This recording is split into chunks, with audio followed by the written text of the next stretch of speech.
In our last couple of videos in this Sex in Paradise series, we've been talking about practicing being sensuously present as a way of growing your garden. We've been talking about getting out of your head and into your body.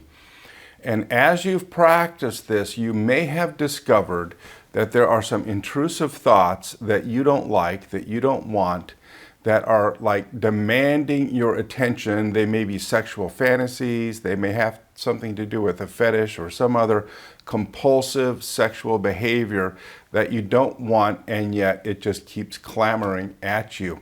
And so in this video, I want to talk about why that happens, and of our two possible responses to that, which can be shame or curiosity, I want to talk about why curiosity is a much more helpful response.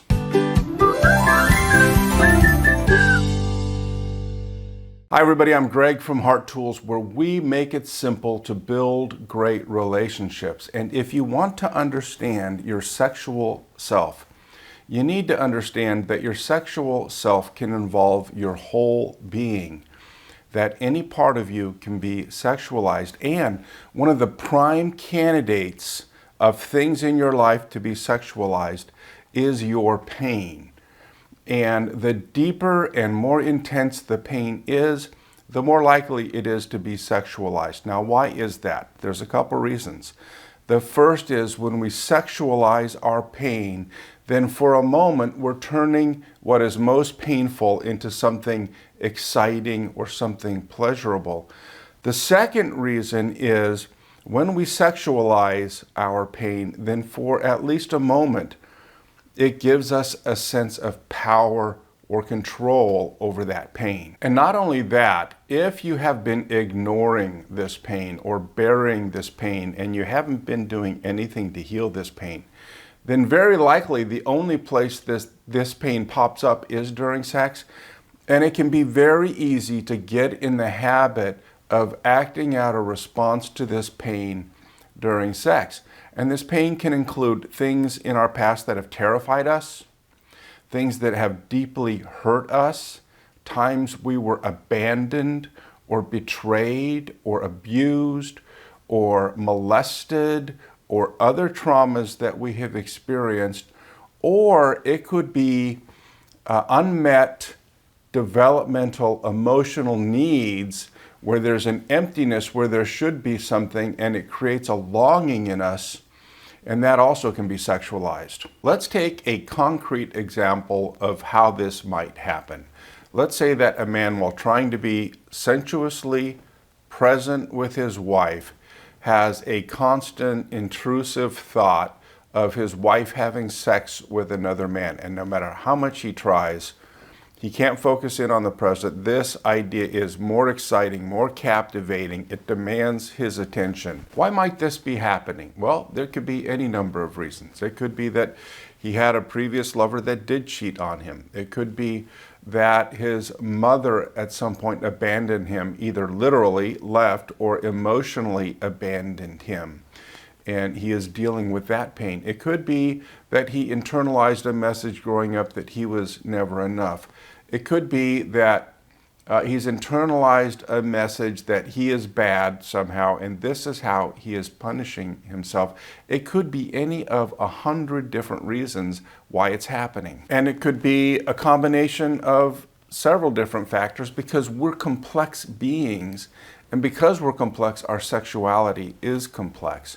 And when we sexualize our pain to try to turn it into pleasure and have power over it, it can be very exciting.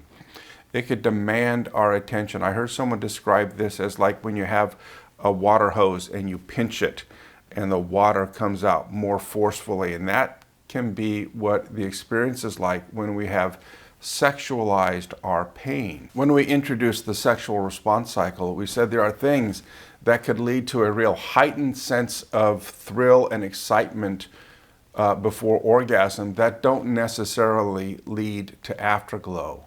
They don't lead to a sense of deep connection with your spouse. And there are other problems with allowing these intrusive thoughts to capture us.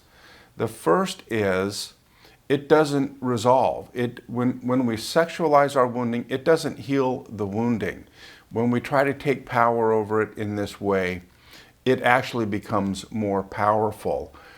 And it is sort of like having a rash that you're just dying to scratch. I have to scratch this. When scratching isn't going to heal it, it's just going to make it worse. And so when we sexualize our pain in this way, it doesn't heal it. In fact, it embeds the wounding even deeper in our psyche. It gives it a more prominent space. And finally, when we do this, the center of your garden is not your spouse. It's not even you and your spouse as a couple. The most important central figure in the garden is whoever wounded you. And you really don't want to give them that much power over your life. When we have these unwanted, intrusive, habitual thoughts that we didn't ask for, that we don't like, that we feel somewhat controlled by, that transgress our values, it's very easy to respond to that with a sense of deep shame. And shame can lead then to hiding and isolation and self-loathing.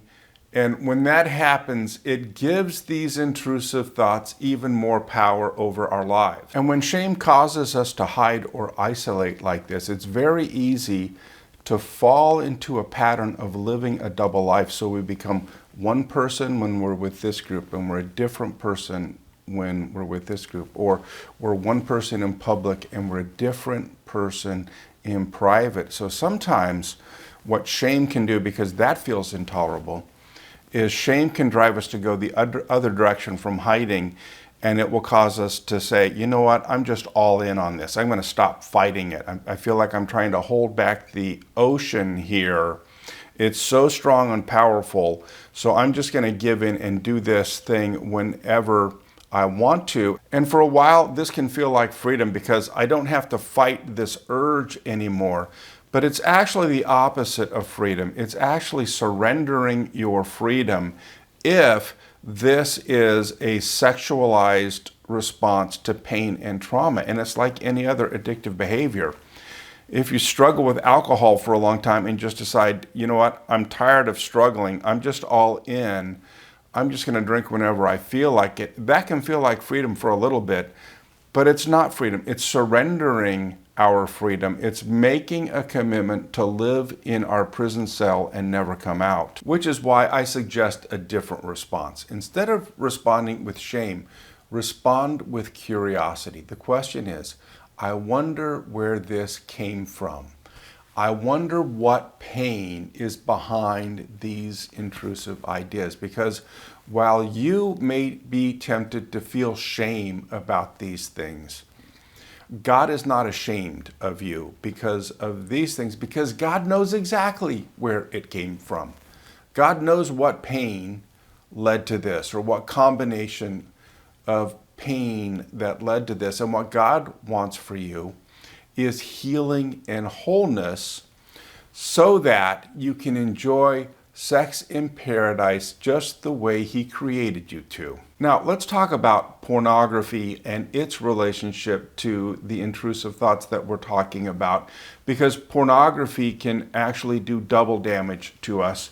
First of all, pornography can be the source of the original trauma or pain that we are sexualizing.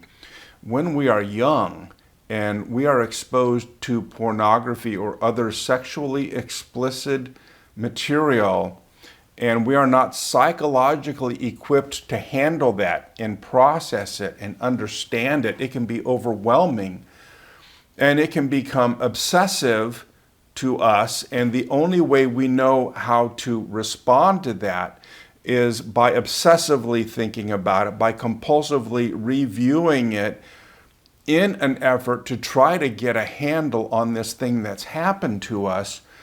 And if that happened to you, if you were exposed to pornography when you were young, whether you were exposed to it by a friend or relative, or whether it was just this faceless, nameless, billion-dollar industry trying to expose you for financial gain, when you were exposed, that was just as bad as being sexually molested. It's just as traumatizing. And there was a part of your childhood and your innocence that was stolen from you when that happened. The second way that pornography does damage to us is that it caters to our desire to sexualize a very specific pain. And so people don't generally just watch pornography, right? We watch a very specific kind of pornography. I watch this kind of pornography because it helps me deal with this specific pain that I've sexualized. Or I am attracted to this kind of pornography because it helps me sexualize this pain that I have. And so in viewing that pornography, we are acting out the sexualization of our pain over and over again, usually in increasingly risky and thrilling ways that, again, it embeds the pain deeper and deeper into our psyche. And so as we practice learning to be sensuously, sensually present with our spouse in the garden that we're growing, and as we learn to move away from these intrusive thoughts, I would encourage you to practice these three things. First, I would encourage you to stop allowing your intrusive thoughts to be a barrier in your relationship with God. God is not ashamed of you because of these intrusive thoughts. As we said, God knows exactly why they're there. He knows more intimately than you do the pain that caused these intrusive thoughts.